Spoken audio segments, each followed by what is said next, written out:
cette aventure de deux Suisses qui, depuis 13 ans, assurent le développement de cet avion solaire, qui veulent le faire voler de jour comme de nuit, sans carburant, sans émissions polluantes, avec des moteurs qui sont alimentés par l'énergie solaire.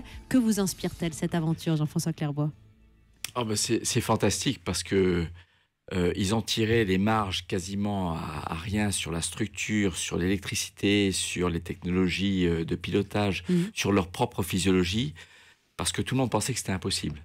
On a déjà fait voler des avions purement à l'énergie solaire, mais inhabités. Mais il y a 2 ans et demi, ils ont démontré que c'était possible déjà avec 27 heures d'affilée de pilotage manuel par André Borschberg de cet avion. Mais là, le pilote ne pouvait pas dormir. Là, il va pouvoir dormir un petit peu. Mais ce qu'il y a de très difficile, c'est que les marges sont très très minces, surtout sur la météo. C'est un avion qui est tellement sensible, il est très très grand et pèse très peu. Très donc léger, oui.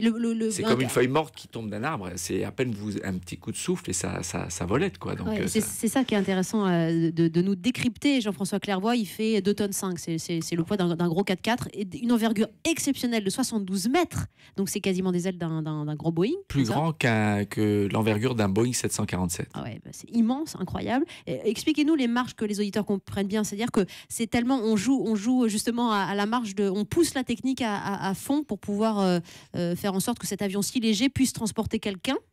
Voilà, il faut que l'avion puisse transporter quelqu'un avec un minimum pour qu'il puisse vivre, parce qu'il va voler parfois à haute altitude, donc il faut de l'oxygène. D'accord, bien sûr. Le pilote va devoir dormir un petit peu quand même quand les vols vont durer plusieurs jours. Donc il faut un minimum de pilote automatique, mais simplifié pour pas qu'il y ait trop de boîtes d'électronique trop lourdes.